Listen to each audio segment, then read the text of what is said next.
Dans ce premier chapitre, nous allons voir quelques outils mathématiques nécessaires à ce cours de thermodynamique. Je vous rappelle que vous avez vu en terminale la définition d'une fonction réelle à variable réelle dans le cas d'une seule variable. Il s'agit d'une fonction f définie dans un domaine D qui peut être égal ou inclus dans R vers R. Alors il s'agit de faire correspondre à toute variable x la variable y égale f de x. Dans le plan x ou y, cette fonction est représentée par la courbe C. La dérivée d'une fonction réelle à variable réelle à une dimension est donnée par la relation df sur dx, notée aussi f' de x, et la définition est donnée par la limite de f de x plus h moins f de x sur h quand h tend vers 0. Avec le h, c'est tout simplement un delta x, c'est x plus h moins x. Si cette limite existe, f' de x s'appelle la dérivée de f au point x. Quelle est l'interprétation géométrique de la dérivée? Je vais considérer les points m de coordonnées x, f de x, et m' x plus delta x, f de x plus delta x appartenant au graphe C de la fonction f et la tangente mt à la courbe au point M. La tangente mt est représentée par la droite rouge. À l'accroissement delta x de la variable correspond l'accroissement delta y de la fonction représentée par Hm'. La pente de la corde M'M' est définie par delta y sur delta x. Delta y sur delta x, c'est H'M' sur MH. La dérivée de f au point M sera donc f' de x, la limite quand delta x tend vers 0 de delta y sur delta x. C'est la pente de la tangente mt au point M à la courbe C. Comment définir une fonction de deux variables? Eh bien, il s'agit d'une fonction f définie de r carré vers r qui, au couple xy, fait correspondre la variable z qui est égale f de xy. Elle est représentée dans l'espace x, y, z par une surface. C'est cette surface-là sur la figure. Alors, lorsqu'on a deux variables, une fonction de deux variables ou plus, au lieu de parler de dérivée, nous allons parler de dérivée partielle, c'est-à-dire dérivée par rapport à une variable en considérant la deuxième variable comme constante. Alors, considérons la fonction de deux variables f de x, y et prenons par exemple que y constante. Donc, f de x, y constante, c'est tout simplement une fonction d'une seule variable, la fonction grand f de x, dont la définition est identique à celle que nous avons vue plus haut, f' de x, c'est la limite quand h tend vers 0, de f de x plus h moins f de x sur h. Alors, soit f' de x, c'est la limite quand h tend vers 0 de petit f de x plus h moins f de x sur h. Si cette limite existe, elle constitue alors la dérivée partielle de f au point, par rapport à x, au point de coordonnées xy. On la note f' de x, ou bien des rangs de petit f sur des rangs x, à y constant, ou f' par rapport à x de la fonction x, y. Tout de suite, pour fixer les idées, un exemple très simple, je considère la fonction de deux variables f de xy égale x carré sinus y moins y, et je vais dériver cette fonction par rapport à x en gardant y constant. Donc la dérivée en gardant y constant, c'est tout simplement 2x sinus y par rapport à x. Et si je dérive par rapport à y en gardant x constant, x carré c'est une constante, je la garde, je dérive sinus y, la dérivée de la fonction sinus c'est tout simplement la fonction cosinus, c'est cosinus y, et la dérivée de moins y c'est moins 1, tout simplement par rapport à y. On peut redériver ces fonctions-là. On peut encore dériver cette nouvelle fonction par rapport à x ou par rapport à y. Également, on peut redériver cette nouvelle fonction par rapport à x ou par rapport à y. C'est ce qu'on va appeler les dérivées secondes. Donc nous constatons que 1 et 2 sont des fonctions de x et y. Je vais appeler g de xy la fonction de x sinus y et h de xy la fonction x carré cosinus y moins 1. Donc on peut dériver de nouveau ces fonctions par rapport à x et par rapport à y. En effet, la dérivée de g par rapport à x en gardant y constant, c'est la dérivée par rapport à x de la dérivée de f par rapport à x. Et c'est égal à 2 sinus y. De même, la dérivée de h par rapport à y à h constant, c'est la dérivée par rapport à y de la dérivée de f par rapport à y, et c'est moins x carré sinus y. Notation, la dérivée par rapport à x de la dérivée de f par rapport à x se note. Dérivée seconde, c'est d rang au carré de f sur dx carré. Ici le carré sur le d rang et ici le carré sur la variable. De même, la dérivée par rapport à y de la dérivée de f par rapport à y, c'est la dérivée seconde de f par rapport à y carré. Dérivée seconde mixte. Dérivons maintenant h de xy, qui est la dérivée de f par rapport à x, et la fonction g de xy, qui est la dérivée de f par rapport à x, par rapport à y. On aura donc la dérivée par rapport à x de la dérivée de f par rapport à y, qui est égale à 2x cosinus y. De même, la dérivée par rapport à y de la dérivée de f par rapport à x, qui est égale à 2x cosinus y. Notation, cette dérivée seconde, c'est d rang carré f sur dx dy, c'est 2x cosinus y, et cette écriture-là, on va la noter par d carré f par rapport à y et par rapport à x. Et c'est 2x cosinus y. On constate que la relation 3 et la relation 4 sont identiques. C'est 2x cosinus y, 2x cosinus y. Alors qu'est-ce que nous avons fait? Dans le premier cas, nous avons dérivé par rapport à y, ensuite nous avons dérivé par rapport à x. Dans la deuxième relation, nous avons dérivé par rapport à x, ensuite par rapport à y. Et nous constatons que nous trouvons la même chose. Donc la dérivée seconde de f par rapport à x, ensuite par rapport à y, elle est égale à la dérivée seconde de f par rapport à y et ensuite par rapport à x. Est-ce que ce résultat est général? En mathématiques, la réponse n'est pas affirmative, mais en physique, la réponse est oui. On peut dériver d'abord par rapport à une variable et ensuite par rapport à la seconde, et on peut intervertir la dérivation, on trouvera toujours la même chose. Fonction composée. Le cas d'une seule variable. Alors, dans le cas d'une seule variable, une fonction composée est une fonction qui s'exprime de la manière suivante. Phi de x, c'est une fonction de u de x. F est une fonction de u qui elle-même est une fonction de x. Alors, comment dériver la fonction phi, qui est une fonction d'une seule variable? C'est d droit, dérivée de phi par rapport à x, c'est la dérivée de f par rapport à u fois la dérivée de u par rapport à x. Voilà, c'est la définition que vous avez déjà vue en terminale. Alors, je vais essayer de généraliser, mais en restant à deux variables uniquement. Considérons la fonction phi de xy, c'est-à-dire une fonction de deux variables, qui peut s'exprimer comme f de u de xy et de v de xy, c'est-à-dire que f est une fonction de u et de v de deux variables, et u est une fonction de deux variables x et y.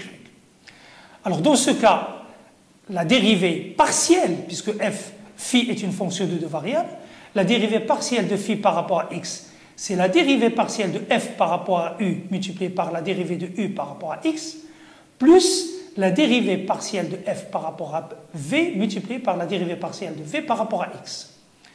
Et la dérivée partielle de phi par rapport à y, c'est la dérivée partielle de f par rapport à u fois la dérivée partielle de u par rapport à v, plus la dérivée partielle de f par rapport à v fois la dérivée partielle de v par rapport à y.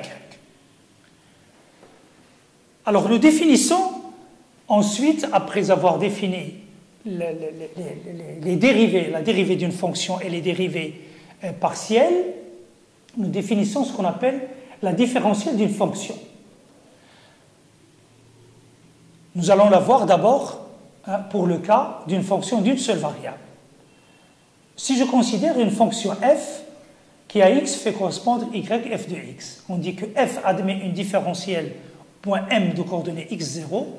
Si je peux écrire f de x0 plus h moins f de x0 égale ah plus h epsilon de x0h avec epsilon tendant vers 0 quand h tend vers 0.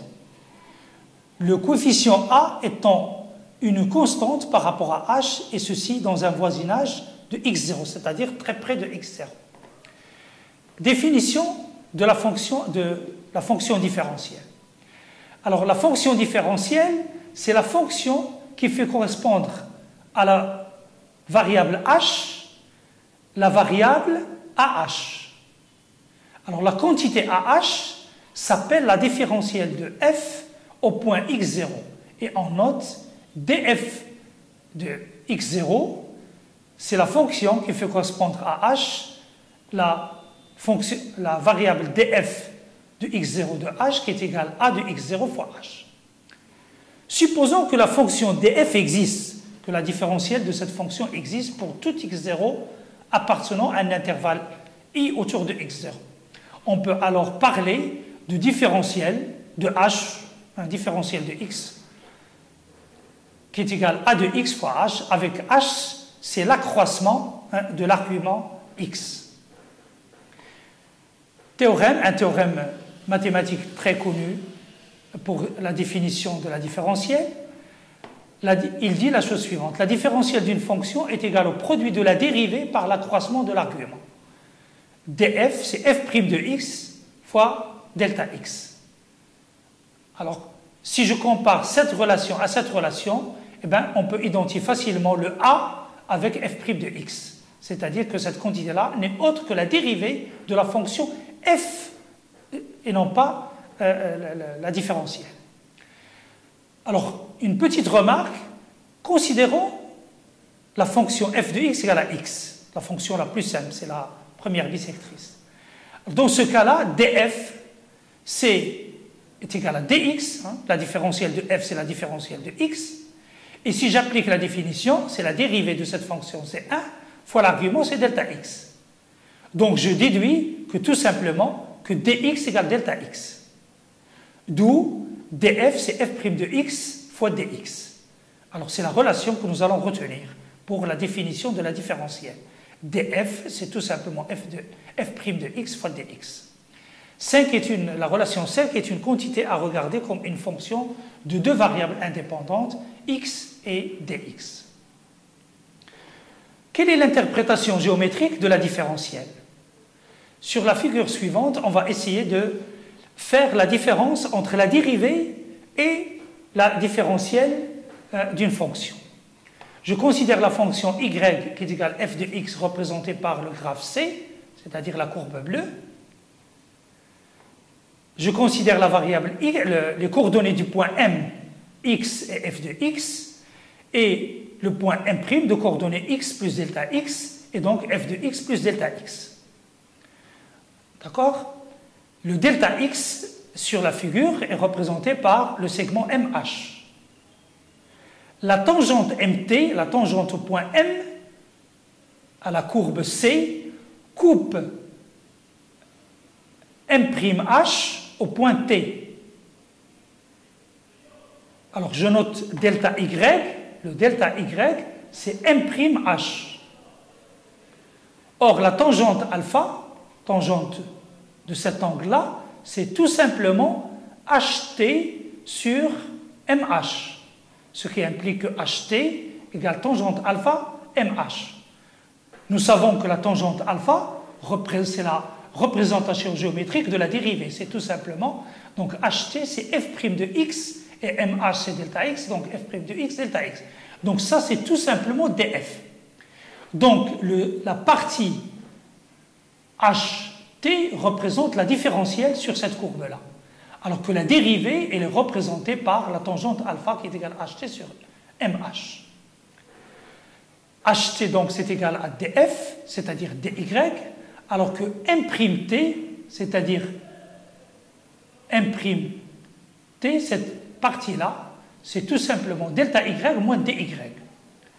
Concrètement, la différentielle de f qui est égale df f' de x delta x égale ht, et nous remarquons que delta f tend vers df, c'est-à-dire ça, lorsque m'T est égal à 0.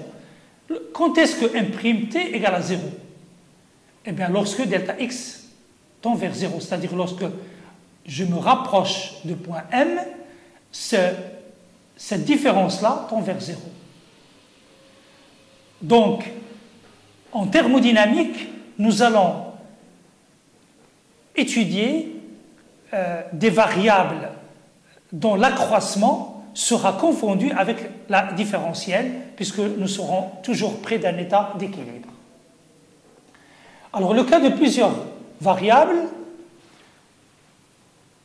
je considère une fonction qui dépend de 3 variables, x, y et z. Et je me pose la question suivante. De combien varie cette fonction lorsqu'on passe du point de coordonnées x, y, z au point infiniment voisin x plus dx, y plus dy et z plus dz?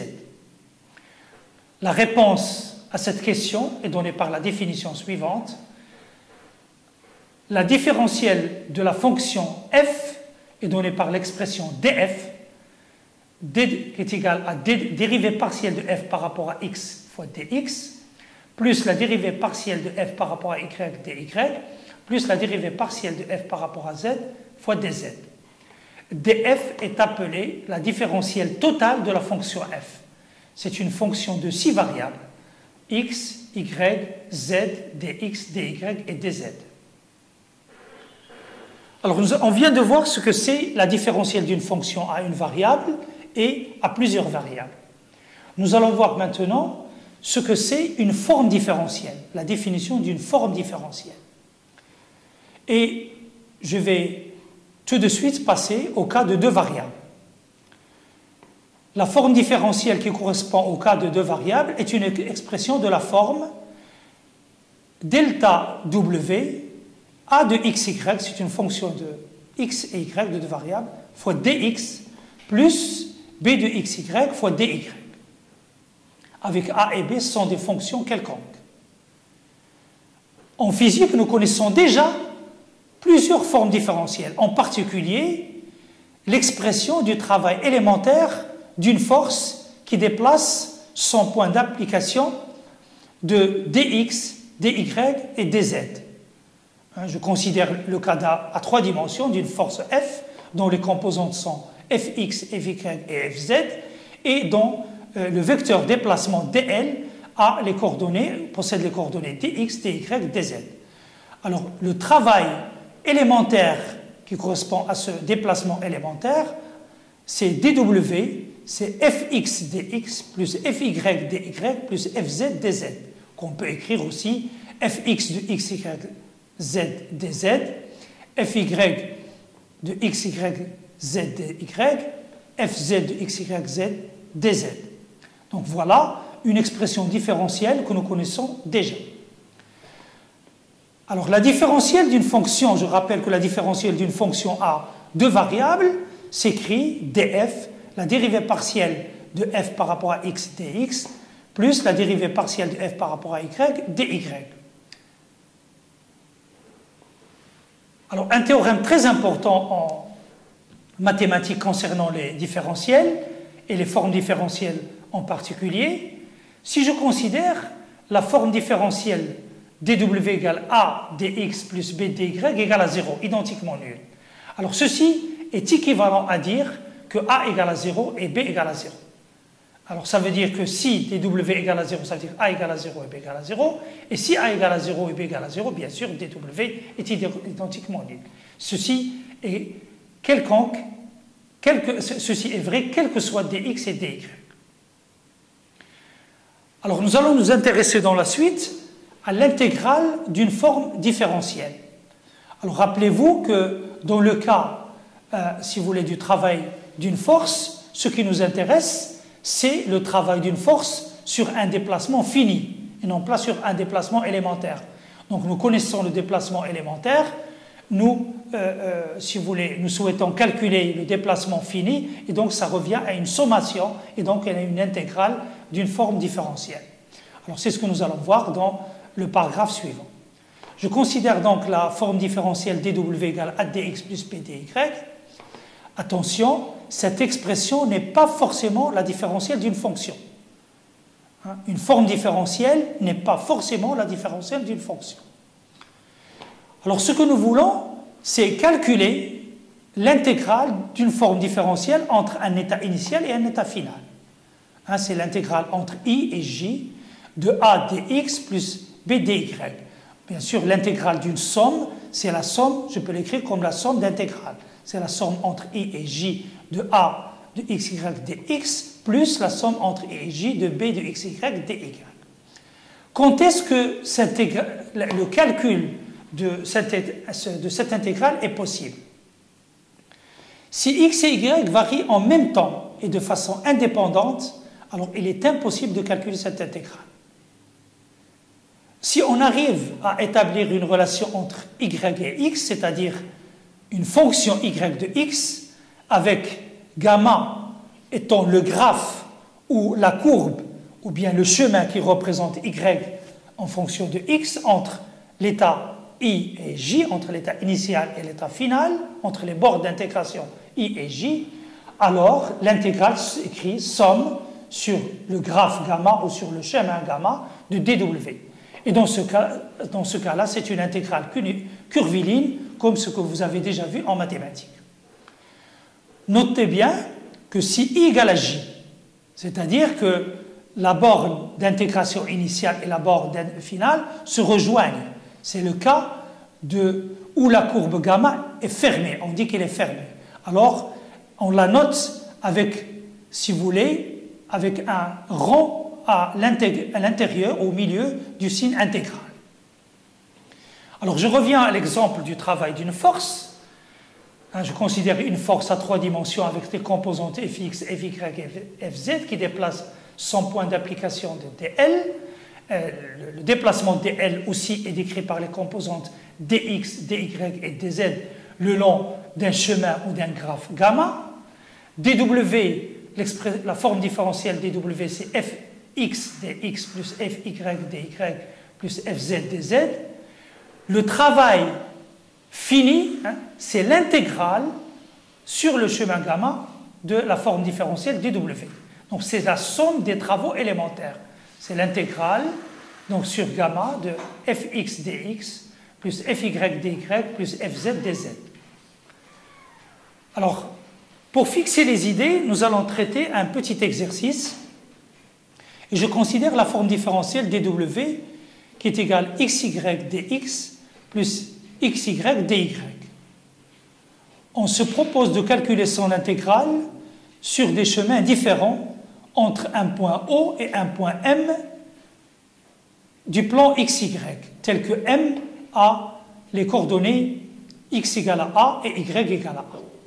Soit gamma 1, le chemin 1, qui est égal O à M, c'est-à-dire ce chemin-là, O, A, M. Le chemin ou le graphe gamma 2, c'est OBM, c'est ce chemin-là, OBM. Et enfin, le troisième chemin ou le troisième graphe, OM, c'est-à-dire la droite qui lie O à M directement. En remarquant que pour le chemin gamma 1, il est formé de la partie OA plus la partie OM, et que pour OA, pour cette partie-là, Y est égal à 0, quel que soit X, et que pour AM, X égale à A, quel que soit Y, on montre facilement que le chemin, que le calcul plutôt de l'intégrale gamma 1 tw, qui est égal à 3 sur 2.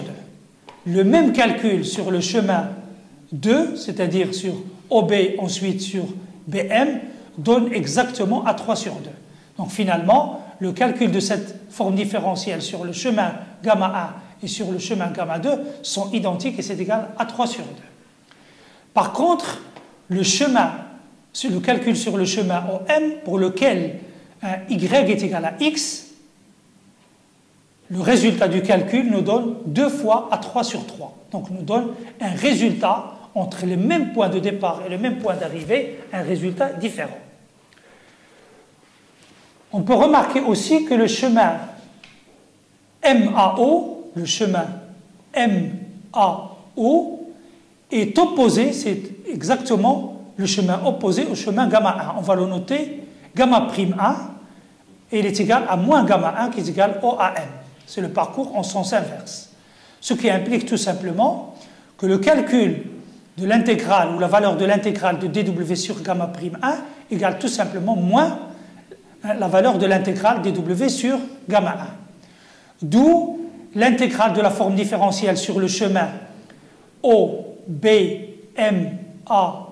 qui forme un cycle, OBMAO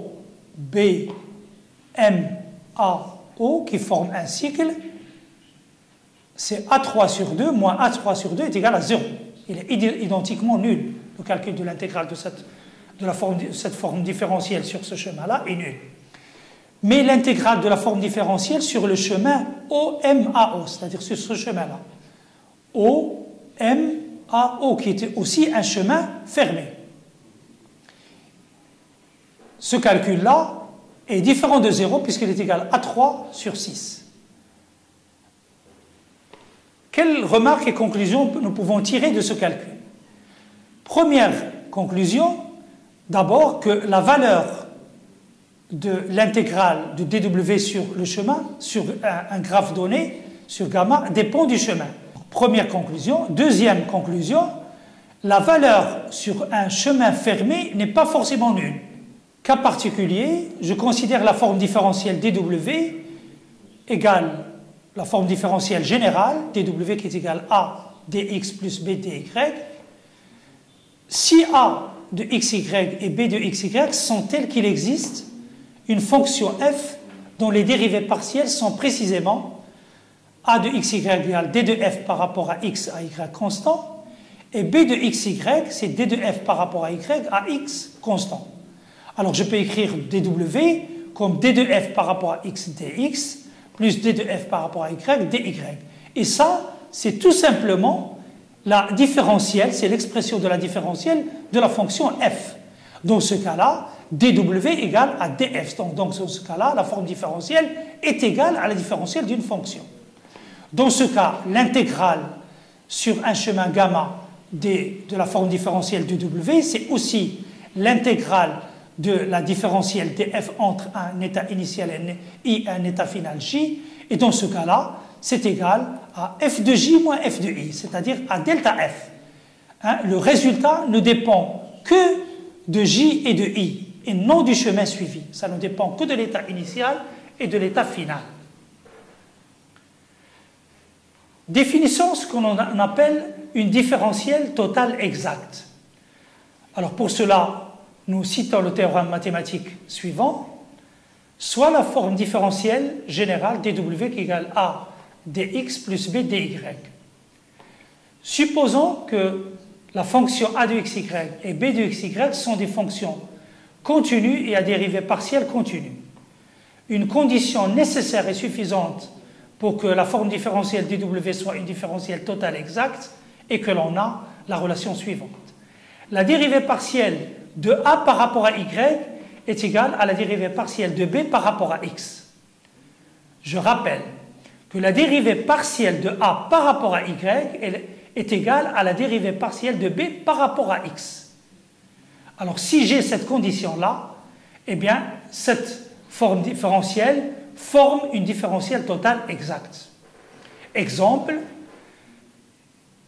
la forme différentielle dw égale x dy plus y dx, c'est tout simplement, je peux l'écrire comme dxy. Donc c'est la différentielle de la fonction produit de x fois y.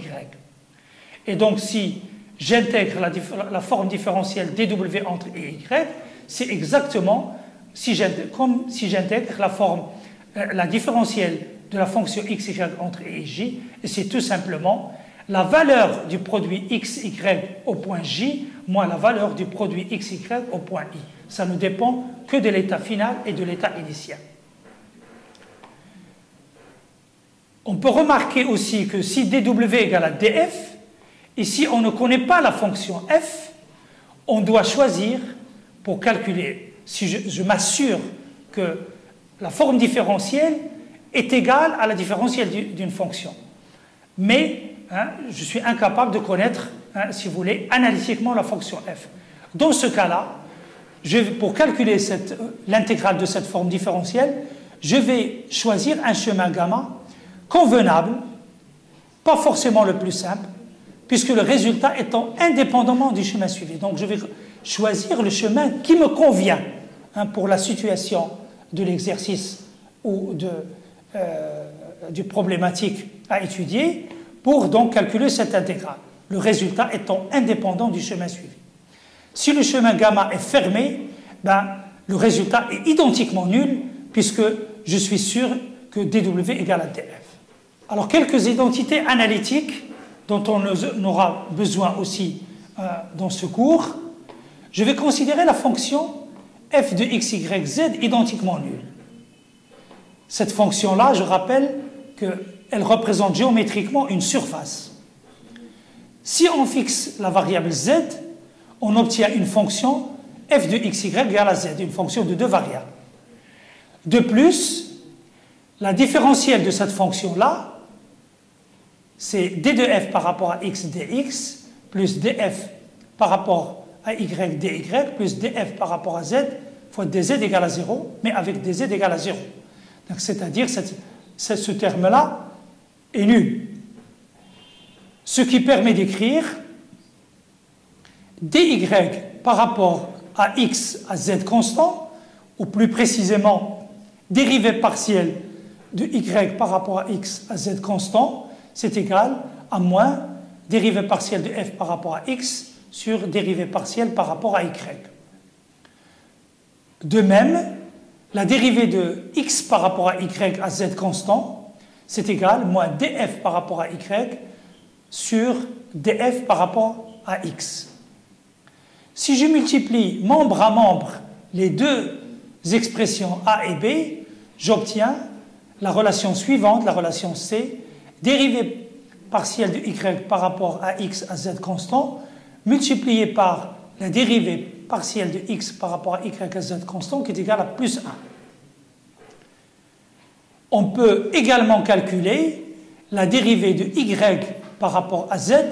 Tout à l'heure, nous avons examiné donc, nous avons calculé ces expressions de dérivée partielle à z constant.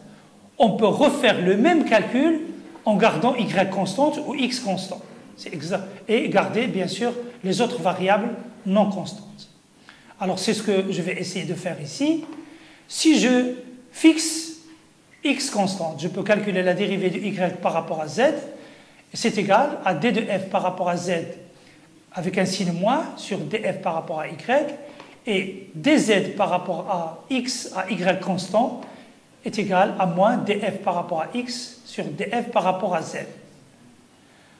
Alors, si je forme l'expression suivante, si je multiplie l'expression de dérivée de x par rapport à y à z constant fois dérivée par rapport à y à z par rapport à z à x constant fois la dérivée de z par rapport à x à y constant, le résultat n'est pas ce qu'on peut attendre, si vous voulez, intuitivement. C'est pas plus 1, c'est moins 1.